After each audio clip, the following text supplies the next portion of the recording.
Buenos dias from Greenway Parks. This is the Rorschach Argentina update from the 9th of January, 2025.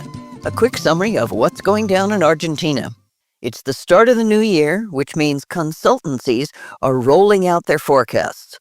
Most are cautiously optimistic about the country's economic outlook for 2025, projecting GDP growth of up to 5%, a drop in inflation to around 23%, and a recovery in consumer spending. However, the exchange rate remains a major uncertainty. While some foresee a stable peso supported by stronger exports and renewed international confidence, others caution that vulnerabilities tied to current account deficits and limited foreign investment in pesos could pose risks.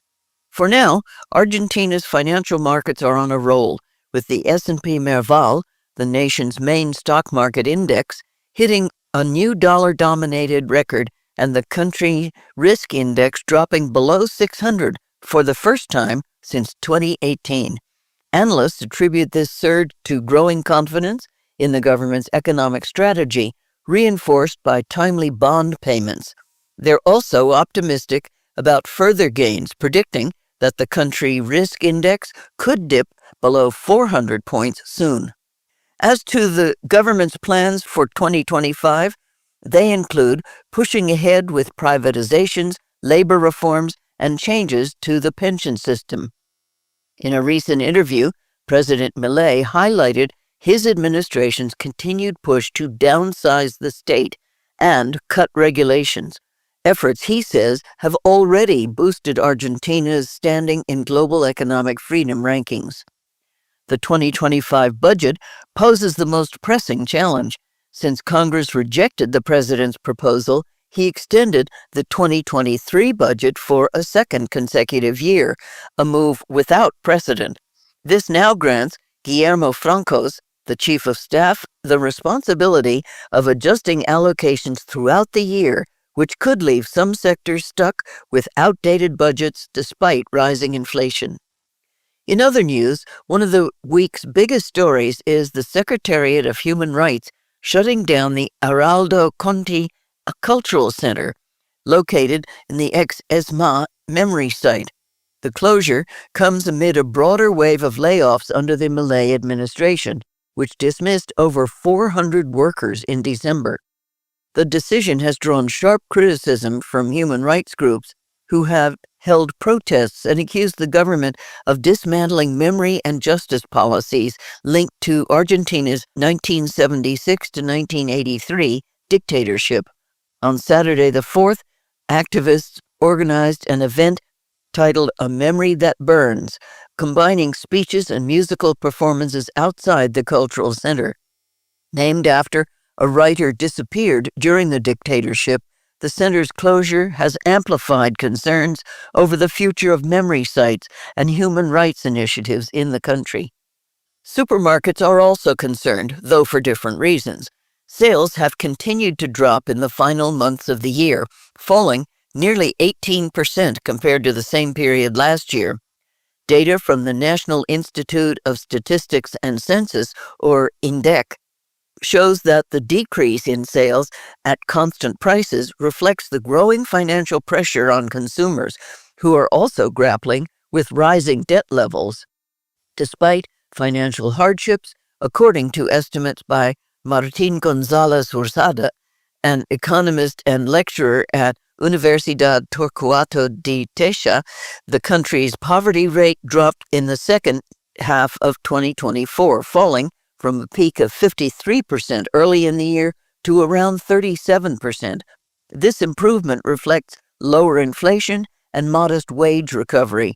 However, experts warn that structural poverty and multidimensional issues like access to basic services continue to pose major challenges. The INDEC is expected to release official data in March. On a related note, a recent study by the online job portal Boomerang found that nearly half of Argentina's workers didn't take any vacation over the past year. For 51% of them, the main reason was a lack of financial resources. 25% said they didn't go on vacation because they changed jobs, and 9% prioritized personal and professional goals. Among those who did take time off, the most popular destinations were the Atlantic coast of Buenos Aires in the east, Cordoba in the central region, and Patagonia in the south. Interestingly, 55% of respondents said that extra vacation days would be a key factor when considering a new job. Now, remember when the government scrapped the PAIS tax last month? That move caused the central bank to sell $800 million in just 3 days, driven largely by the demand from the auto sector. While officials described these sales as a temporary response to a specific situation, analysts warn that pressure on foreign currency demand could persist due to import needs and ongoing economic adjustments. Despite this, December saw overall reserve growth, though net reserves remain in deficit. The automotive sector struggled in 2024, but forecasts for 2025 are more optimistic, with production expected to reach around 600,000 units this year. From the auto section to the agro section, farmers are once again grappling with challenges from a dry spell as the La Niña weather pattern reemerges this season. The continued lack of rainfall is raising concerns for key crops like soybeans and corn, which need water in the coming weeks to prevent significant yield losses. Prolonged dry conditions could hit crop production hard and pose challenges to President Milei's economic recovery plans. Now, in case you had forgotten, this is an election year. The midterms are set for the second half of the year, and Jorge Macri, the Buenos Aires City mayor, has already announced that local elections will be held separately from the national ones. City residents will head to the polls in July to elect local legislators and again in October for congressional elections, a move that aims to give citizens a chance to focus on local issues. Jorge Macri has also introduced a reform agenda that includes scrapping mandatory primaries, or PASO, which he argues could save the country billions. While he says the decision is about prioritizing local concerns, the move could also carry political benefits by helping the center-right Pro Party maintain its grip on the city. The city government is also conducting a thorough review of the contents related to the Comprehensive Sexual Education, or ESSI, program. This includes examining all materials, like documents, images, videos, courses, and reading lists. In the meantime, these ESSI materials will be taken offline during the school break. This move has sparked criticism, with some politicians defending the program as a vital tool for educators, while others accuse Mayor Jorge Macri of joining a broader campaign against the rights of children. On that note about children, a landmark trial in the Cordoba province is addressing the deaths of 5 newborns and attacks on 8 others at a neonatal hospital in 2022. Nurse Brenda Agüero is accused of injecting potassium into the infants, while 10 professional health officials face charges of negligence and cover-ups. The case, involving over 200 witnesses, extensive forensic evidence, and civil lawsuits, marks a global precedent for holding institutional leaders accountable alongside medical staff.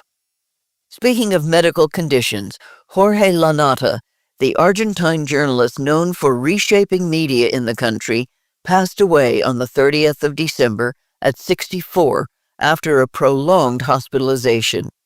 From founding the influential newspaper Página 12 in the 1980s to his hard-hitting investigative TV show Journalism for All, Periodismo para Todos, Lanata's career spanned print, radio, and television, often sparking national debates. Known for his sharp wit and critical perspective, he delved into topics ranging from human rights to corruption, earning numerous accolades and polarizing reputation. Despite health struggles, including diabetes, kidney failure, and multiple hospitalizations, he remained a prominent voice in media until his passing.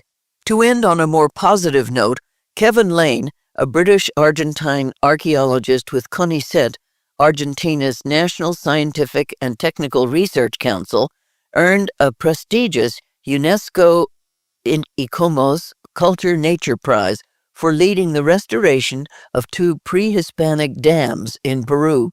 The project provided freshwater access to 440 families while preserving historical heritage.